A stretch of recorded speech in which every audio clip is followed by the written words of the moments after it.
My name is Ben Zastrow, and I am 25. And what are you doing to make the world a better place right now?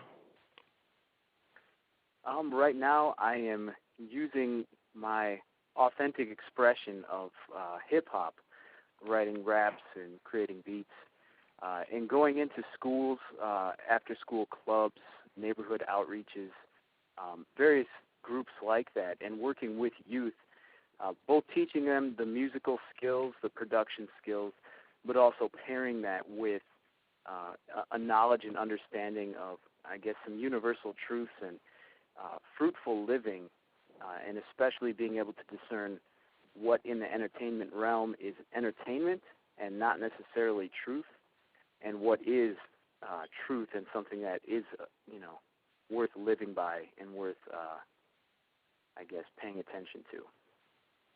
And how do you get involved with this type of work? Well, I have been a hip-hop fan my whole life, and I was quite the troubled kid growing up, and rap kind of filled the void of my parents in many ways because they were always gone working full-time. They were doing what they thought was best, but, oftentimes it left me kind of alone, and so I started filling that void just listening to music all the time. And eventually I started emulating a lot of the behavior and things that were being discussed and shown on TV and just in the music, and it led me down a path of destruction for sure. At age 17, I kind of had a big wake-up call, and I decided at that point I was going to start taking this hip-hop stuff and using it for something positive, and that led me on this path of finding out how I can do that, what I can do with it. And I started meeting people who were doing that out in the community, going to events, finding out what they were doing. And I started getting connected with people who were going into schools, working with at-risk youth, disadvantaged youth, or any other, I guess, typical label that those kids are given. And they were using hip-hop to bring some positivity into the community, to encourage these kids, to encourage genuine expression. Rather than having a fight with somebody after school, they could take that anger or frustration and put that into a poem and then let that out. And I just saw what they were doing was awesome, and it really resonated with me well because I know as a teenager something like that would have been extremely beneficial for me. So anyways, I started kind of shadowing some of these people and the work they were doing, and eventually that kind of set me up to start doing this myself, which I do now as an independent contractor. I go into these schools and run programs and seminars and stuff like that. And was there a moment that kind of served as inspiration for this, or was it just a gradual thing? For me, I had at age 17, I had a real pivotal moment. I was actually expelled from my high school, and that was my big kind of slap in the face that things were not going well in my life, and I needed some serious change to happen. But from that point until the point of me actually being in school doing this work with youth, it was a gradual process because I had a lot of finding out what I could do. I had to ask other people, what can I do to make a difference? How can I help? How can I use my gift in hip-hop and be authentic to who I am but still make a difference? So that took a few years to kind of answer those questions and to find out a good practical way to do that. Cool. And, you're blending hip-hop with, with education and youth, which is something that's not expected. Do you want to talk a little bit about how you've worked across traditional boundaries in your work? Yeah, for sure. That's a tough one to reconcile entertainment and education, especially when you start mentioning hip-hop. A lot of people have a whole lot of negative connotation that just right away pops up. And I've had to, be able to show what we're doing is producing results. And I've done that by filming video testimony from students and other assistants and facilitators and stuff.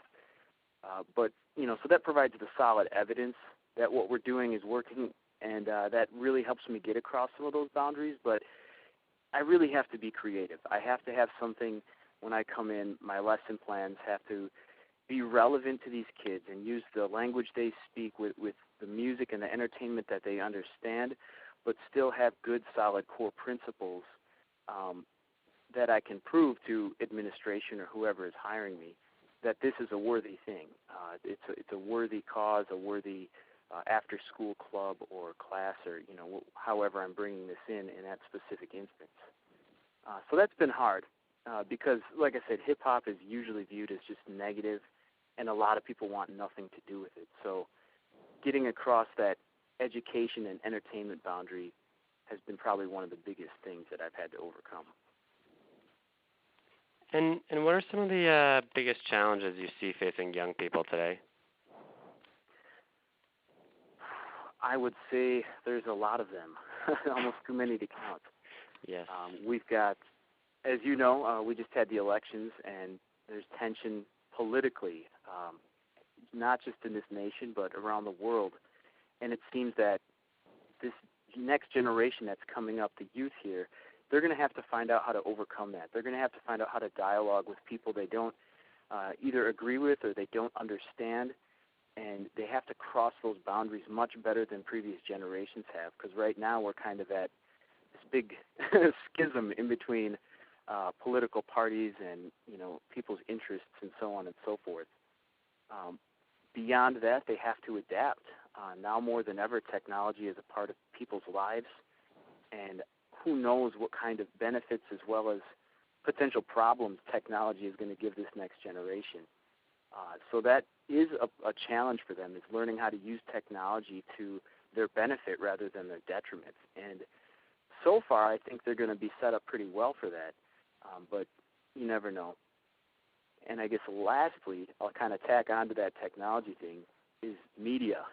Obviously, that's what I do my clubs about, talking about what's in the media, specifically what's in music out there.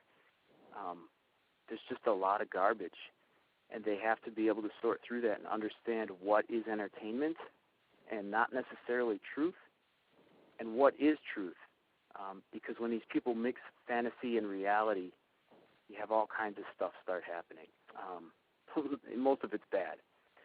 So they have to have that discernment to tell what's reality and what's fantasy.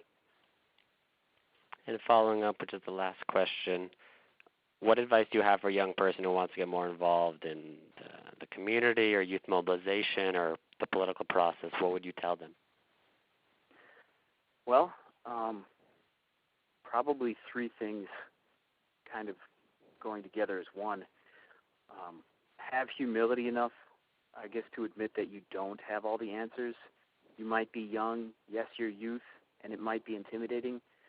So have the humility to admit you don't have the answers, but at the same time, you still have to understand that you have something valuable to offer that nobody else does.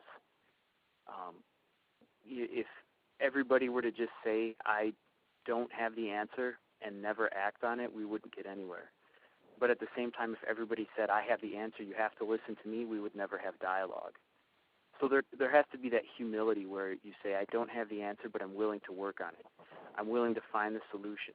I'm willing to learn and become a lifelong student. I'm willing to study history, other cultures. I'm willing to break out of my boxes and find better solutions for the future. And finally, I would say they just have to start. I know for me, if I waited for somebody to kind of open the door and say, here you go, Ben, here's how you can start changing the world, I would have never started doing anything. You just have to start, even if you don't know how you're going to have the resources, even if you don't understand how this is going to work out or how you could actually make a difference. You kind of have to just put those feelings on hold for a second and just go for it. And you're going to see things come together, but you have to start taking those first steps.